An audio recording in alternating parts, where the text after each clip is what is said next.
you've ever asked yourself, how can I get the swing and the golf game that I've always imagined without trying every tip, every training aid, watching every video after video on social media, then this podcast is for you. Welcome. I'm Daniel Guest, and welcome to the Imagen Golf Podcast. Today's episode is brought to you by Imagen Golf and PXG. All right, welcome back to another episode. I'm fresh back from the PGA show, and I thought we'd talk about one of the concepts, if you would, in my upcoming book. And it really is about, it's funny, where this came from. I had a chance to sit down with Bobby Clampett. If you don't know who Bobby Clampett is, you should look him up, man. He was a professional golfer on tour for a while. He was one of the first, I'll call him disciples, of the golf machine, and really put every concept to the test and within the golf machine and proved it out, for lack of a better, and then went on to a long and still has a long distinguished career of instruction. So in talking with Bobby, we had a lot in common because the two of us don't believe in the 10 positions of a golf swing, the traditional boring golf drills. I always make the fun of put the towel under both arms, right? None of that stuff works. And we both have the same opinion on how golf should be taught in the United States, where we should probably start working from the green back and not the tee box forward. So start on the putting green with smaller strokes and work your way all the way up to the driver. It just makes sense. It's more logical that way. So with that in mind, I thought we'd start with one of the most basic concepts, for lack of a better, for a good golf swing, right? And that's impact. John Jacobs famously said, I quote him all the time, golf is what the ball does. I mean, you could do a lot of things in your crazy backswing, but if you can't square the club at impact, you cannot play good, consistent golf. So today we're going to break down the geometry, if you would, of a flat lead wrist. We're going to discuss, how Bobby Clampett and his concept, and I'm doing air quotes here, of clamping, right? And we're going to look at Ben Hogan, and how he kind of changed the game with his wrists. And I'm going to give you some specific visuals or images that you need to take with you, or can take with you, on the course to compress and hit the ball like you've never before. So let's tee it up, man. All right. Here's a visual I want you to think about, right? Well, let's back up. Let's start with the problem, right? When I'm on the lesson tee, the number one, and I mean the number one killer of distance and accuracy, is a flipping of the wrist or a scooping action. Number one. Here's a visual. Imagine you're holding a spoon and you're trying to toss a ball up in the air with the spoon. And I'm kind of doing it here in my studio here. You flick your wrist backward, right? And your palm goes towards the sky. In golf, we call that cupping or extension. If you do that at impact with a 7-iron, as an example, you are essentially turning that 7-iron into a pitching wedge. You're adding a shit ton of loft, right? You're exposing the leading edge, which obviously will lead to more thinning, right? And you're putting the low point of your swing behind the golf ball. Let me say that again. You are putting the low point of your golf swing behind the golf ball. So the goal, quite simply, is we want to do the opposite. We want a flat lead wrist for a right-hander, right? That's the back of your left hand, being perfectly flat, or even it looks and appears like it's slightly bowed in line with your forearm. Why, you ask, Daniel? Why is that so important?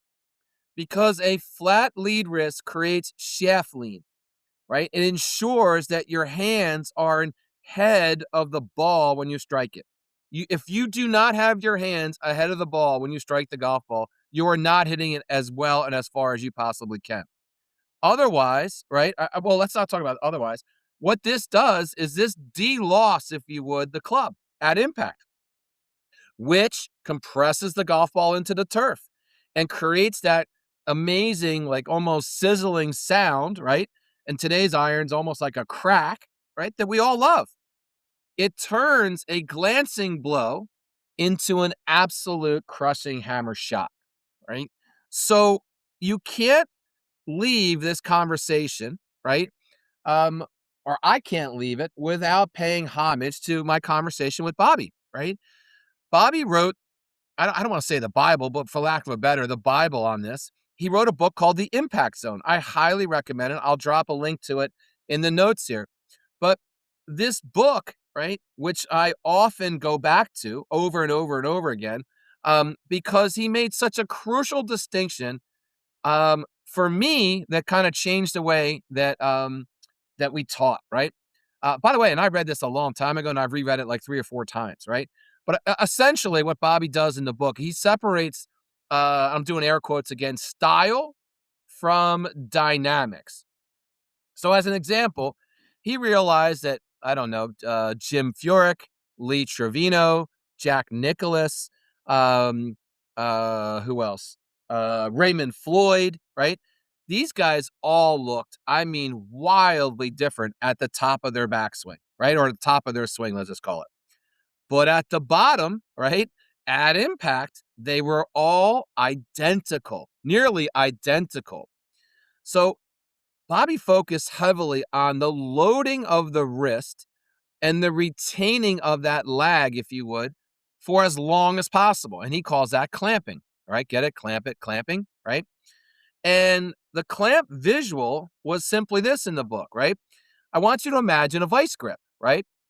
And clamping is the sensation that your lead wrist is rigid and strong throughout the hitting zone, right? You are not letting the club head pass your hands. You are clamping down, right, or toward the golf ball. I thought that was a great visual. It worked for me. The second I got done this one paragraph, if you would, or let's call it a chapter, I went back then they didn't have sims like they do today. So I went out to the driving range and immediately this clamping idea started to resonate with me and I started launching the ball, right? Bobby teaches simply, right, that the swing bottom, right, the divot naturally should start after the ball like everyone else teaches, but specifically, he talks about the low point of that divot or the swing, excuse me, being about 4 inches in front of the golf ball. And that blew me away. If you listen to this podcast over time, you know I've never been a huge divot taker, right? Even when I play my best, there are slight divots, right? And I wish I could change that. And that, you know what? Now that I'm recording this podcast, I'm going to make more of an effort to do that.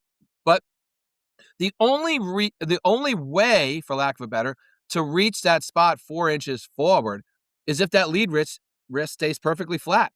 If it breaks down at all, flips or whatever, however you want to call it, the club bottoms out early and you don't have the shot that you want. So when you think, right, about the clamping, or you think about Bobby Clampett, or you think about impact, or even if you think about this podcast, right, this episode of the podcast, I want you to think of the hands winning the race, right? We used to have a coach that would say that, and I didn't even know what that meant at the time, right? But the hands cross the finish line before the club head does. Your hands will cross the finish line of the swing, or of the impact, I should say, before the club head does, right? Hey, Daniel here. If you're looking to get new clubs, you need to consider PXG. And I know what you're thinking. PXG is too expensive, or I'm not good enough to get fitted for clubs. And look, I'm here to tell you that neither is true. PXG is no more expensive than any of the top manufacturers out there, and everyone and anyone will benefit from getting fitted for clubs. And here's the best part. It's literally free. That's right. Getting fit at PXG is free. So when you're ready to get a new driver, new woods, new irons, or even a new putter, simply let me know and I'll help you get the swing and the game you've always imagined with a new set of clubs from PXG. So let's talk about Ben Hogan as an example, right? It's not just Bobby talking about it. It's not just, some other instructors talking about it. Some of the greatest golfers of all time have talked about it. And personally, the reason I chose Ben Hogan for this podcast is because I'm a huge fan, obviously, right? If you listen to any of them. And I believe he was the best ball striker of all time, right? Better than Mo Norman. I know Mo Norman is amazing. I get it. But Mo Norman never won anything, right? All right. This guy here, Ben Hogan, was an absolute stud on the golf course and in life, right? And he absolutely, in my opinion, was the best striker of the golf ball, right? He famously talks about supinating, right? I'm doing air quotes, supinating that lead wrist. In plain English, what does that mean? Well, it means bowing it or arching it almost back to your forearm, right? When Hogan came into Impact, if you watch any of his videos, and we've utilized a few of them in on our YouTube channel, but you can YouTube any one of his videos, right? The back of his lead wrist was actually facing it. It wasn't even just facing the target, right? It wasn't even just flat. It was bowed, right? This move is an amazing power move. It squares the face and delofts the club massively, right? Even in the older videos, right, the black and white videos of Hogan, when he strikes the golf ball, you can hear this like thwack, if you would, for lack of a better. And heck, they were using blades from like the 1940s back then, for God's sake, right?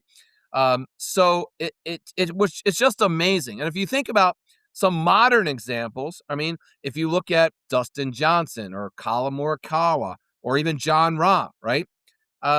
With DJ being the most extreme example, right? At the top of his swing, his wrist is so bowed, man, it looks like he's holding a tray like upside down, right? He holds that flexion though all the way down, and he really, really clears his body. But he doesn't have to try to get flat at all in impact because he never left that flat position at the top. So I'm not saying that we need to be DJ, right? But you cannot be the opposite. You cannot be cupped, as an example, right? You cannot be trying to scoop the ball. You cannot be trying to lift the golf ball, right? Think of it this way, right? A cupped wrist is bad, right? It's a weak shot. Normally ends up in a slice. High ballooning shots, fat contact shots. A flat wrist obviously is good. We're talking about it, right? Solid contact, consistent distance. The right distances, the right shot, the right trajectory, and all that. And if you want to go for it, a bowed wrist is more like a power draw, right? Maybe even some hooks, a little bit lower ball flight, penetrating flight, if you would.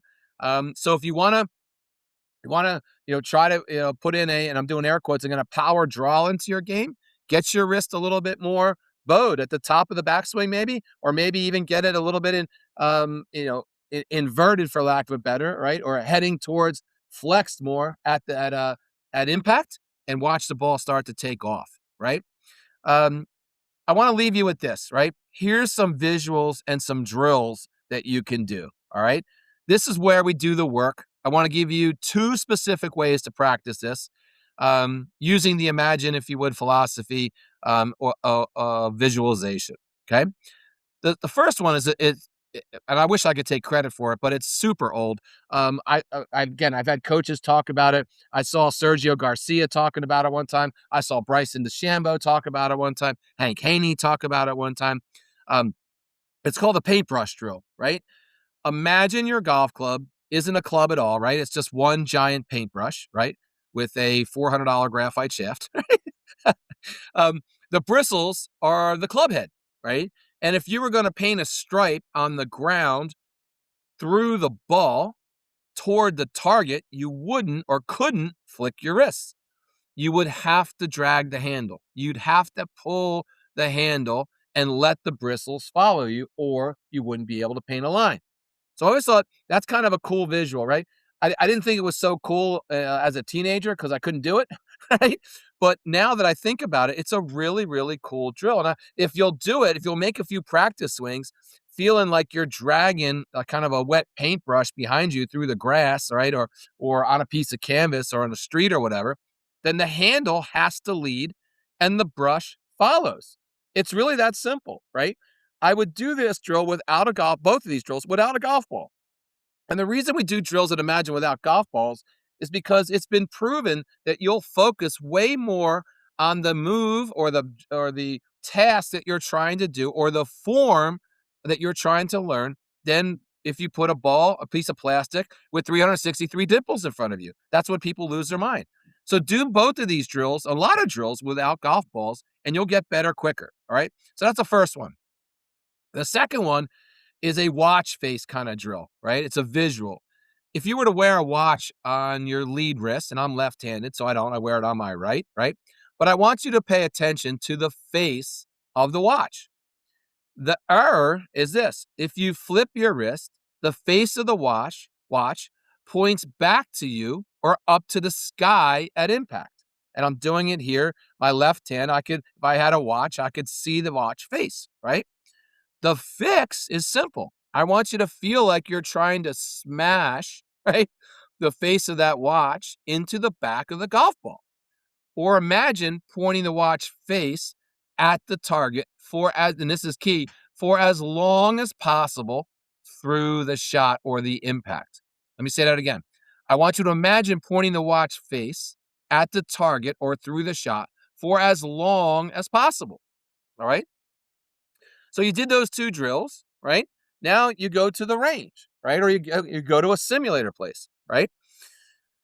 You can get in this feeling or this mode, if you would, by thinking about some like cause and effect, right?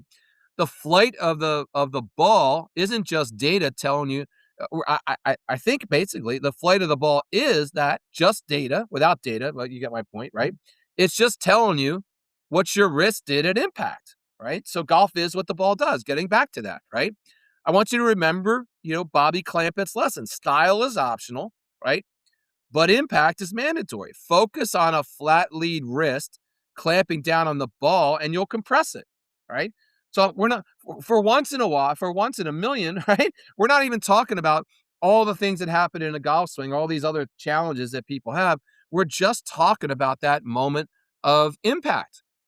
And if you want to see exactly what I'm talking about, all right, you can head over to our website, imagengolf.com, or you can head over to our YouTube. I made a video on just this, right? The clamping method, if you would, right? And you're going to hear that thwack or that sound, of a highly compressed golf ball.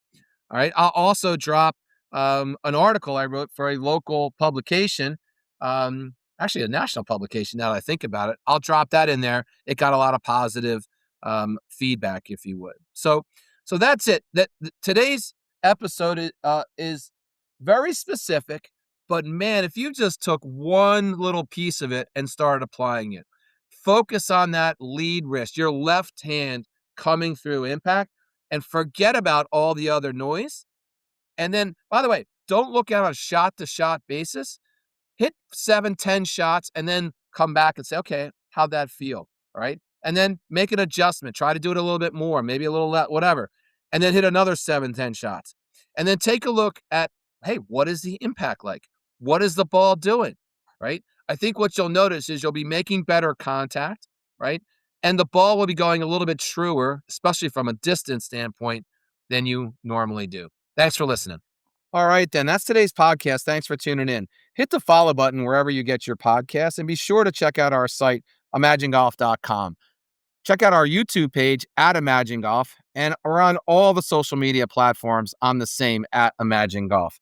And here's to getting you the swing and the game that you've always imagined. Hey guys, it's Daniel here. Hey, thanks for listening first and foremost. Handicaps haven't changed in over 35 years for one reason and one reason only. Traditional golf instruction just doesn't work. So if you're serious about getting that swing and game that you've always imagined, take a look at our site, imagengolf.com. Join our members-only club. Check out my video series, or even take a virtual or in-person lesson with me.